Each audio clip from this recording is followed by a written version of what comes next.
Welcome to Early Warning Systems for Labor and Delivery. This session will cover the types of early warning systems, their impact, and the research associated with them, and look at an automated option for early warning systems use in labor and delivery. Our featured presenter is Emily Hamilton, Senior Vice President of Clinical Research.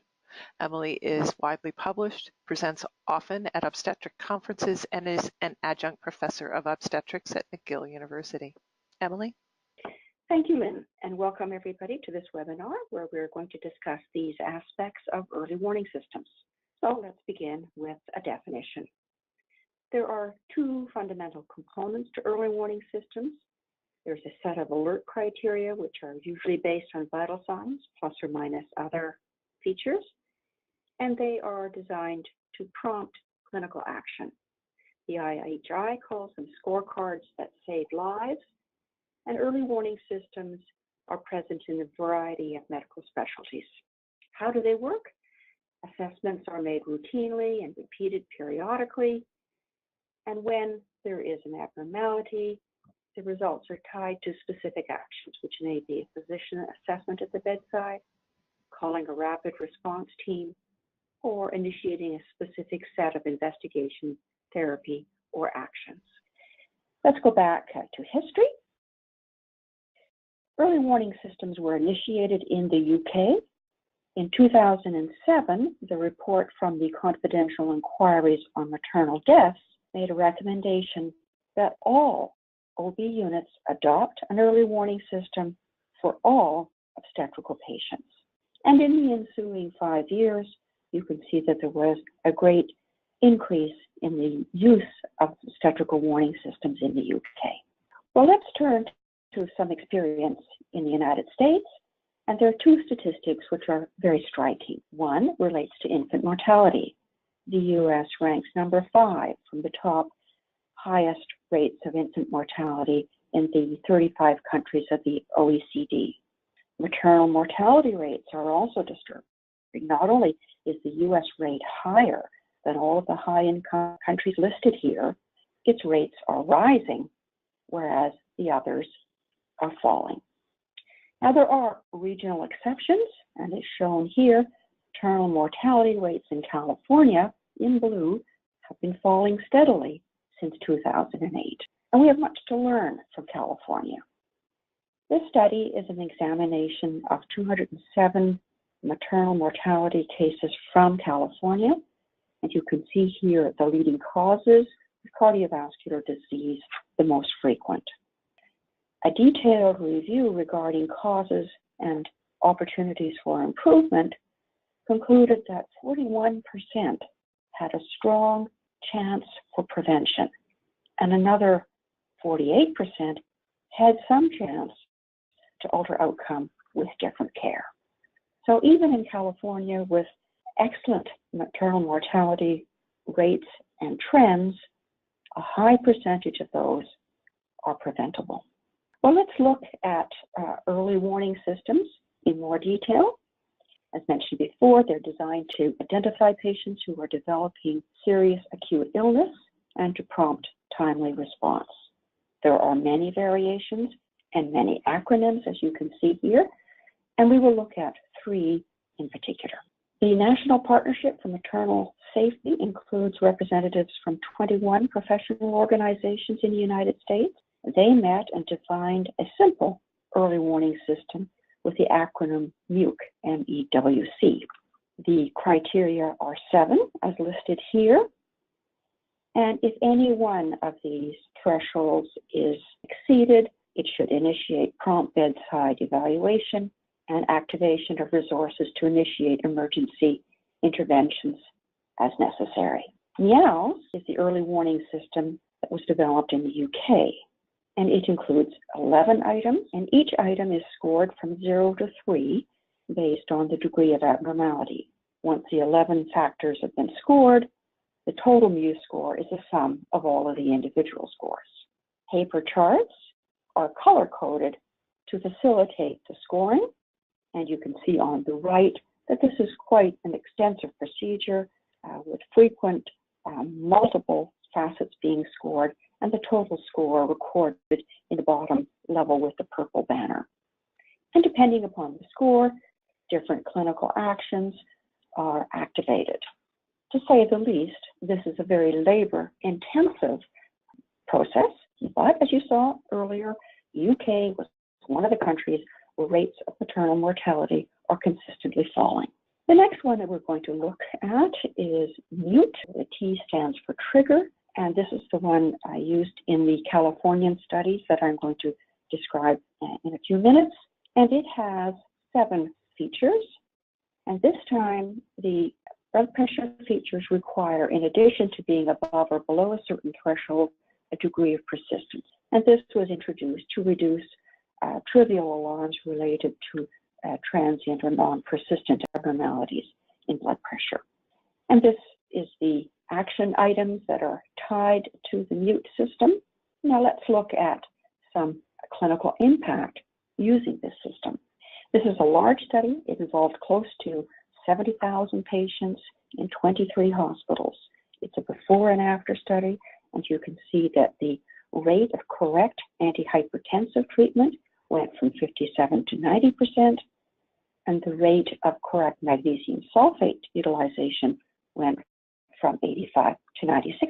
With better care, it's not surprising to see better outcomes, and indeed, preeclampsia rates fell from 1.15 to 0.62 per 1,000 births, and severe maternal morbidity, these are defined by the CDC definitions, so very severe maternal morbidity fell from 2.4 to 2.0%.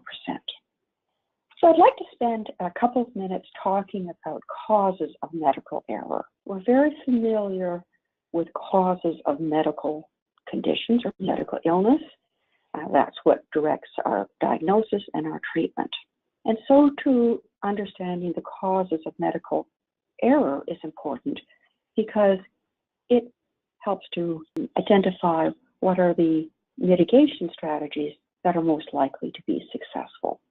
So this is a study which involves an analysis of different causes of medical error in 2 conditions very near to our hearts in obstetrics. On the left, neonatal encephalopathy, and on the right, maternal mortality. At the top, in black, is the relative proportion that was related to lack of knowledge or skills.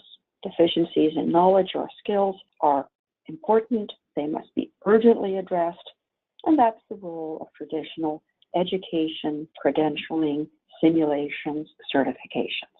You can see that the majority of the errors related to clinician factors were not lack of knowledge or skills, but were more related to judgment, how we think about a problem. The bottom stippled red block represents failure to recognize the severity or complexity of a problem. Above that, the portion related to miscommunication. Above that, failure to seek help.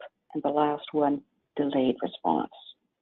Now, another name for this collection of problems is poor situational awareness. What is situational awareness? That is the ability to determine where my patient is in the spectrum of normal to highly abnormal, and to project what's about to happen. Because if I can do that well, then it's likely that I will institute prompt, timely, and appropriate clinical actions. And there are several steps, well-defined steps, that are necessary for good situational awareness. The first, we have to have all the relevant data. 2, we have to understand what it means. 3, project what is about to happen. And this is particularly critical in obstetrics because not only do we have a maternal condition to be concerned about, and a fetal condition, but they're very much related to labor. And when labor ends, often stresses on the mother and the baby will resolve. So not only do we have to project what's happening to our mother and baby, but what's happening to the labor. And finally, we have to act, which of course requires that we have the appropriate skills and access to equipment and medications, etc. All of these steps are essential to arrive at the correct action. The blue squares represent complex reasoning, things that we are taught in our professional training and learn with experience. The yellow squares are things where computers can help, and I'd like to show you what we can do to help in this process. Before I show you these screens, this product in development is called Vigilance, and this is only a sneak preview. This is under development. The screens which I'm going to show you are artistic renditions, and they will certainly change. So, to begin with, you will see some things that are familiar. A detailed portion of the tracing on the top. Underneath that, a compressed view of the tracing, which can span either 4 or 12 hours. This movable slider window will select any portion in the compressed view for detailed viewing. But now you can choose to view either 15 or 30 minutes. Here, we're looking at 15 minutes. Beneath the compressed view is a color-coded bar, which shows in orange when any of that tracing above it has met any one of the 6 HCA oxytocin checklist criteria. And finally, up on the right is a series of measurements that pertain to the tracing enclosed by that movable window. To the right of the compressed view is a panel which tells what is the most recent state according to the classification you have chosen, and it will highlight which feature has caused it to be triggered into that condition. Below the tracing are 2 more interactive panels. The first one relates to vital signs, and by clicking on that, you can open it and see the vital signs for the last 4 hours if you have chosen a 4-hour compressed view, or 12 hours if you've chosen the other alternative. And again, the vital signs which exceed certain thresholds set by your institution are color-coded, so it's very easy for you to identify what has caused the vital sign panel to turn a particular color. And beneath that is the labor progress view, again important because of the implication of duration of labor on maternal and fetal condition. These are collapsible, however, their current state will remain color-coded, so even without opening them, you can see whether or not there is something of concern or not, and open it if you wish to see further details. So, in conclusion, regarding early warning systems, we see that there is widespread use across many domains in medicine. There has been wide adoption in UK maternity units of the obstetrical variations. MUTE, one that has been developed in California, is associated with clinical improvement in leading US centers, and they are all fairly work-intensive. Parts of the early warning system process are well suited for computerization. Computers are tireless, not subject to vigilance fatigue, and good at organizing and displaying complex data. Clinicians are intelligent, skillful, empathetic, hardworking. These 2 different facets make for a very powerful combination. Thank you very much for this introduction to early warning systems, and I look forward to any questions that have come through. Thank you so much, Emily. I've gotten one question, and that is, which of the early warning systems that you reviewed during this presentation do you think is the most useful for our audience? Well, I have an opinion on that. First of all, they're all very similar. And I think what we want to do is to change behavior, and we want to make it easier for clinicians to recognize and to act. Therefore, how you engage and motivate your team to, for example, set the limits is important. How you facilitate the usage, instituting something which is so complex that it is impractical and won't be used, will not be beneficial.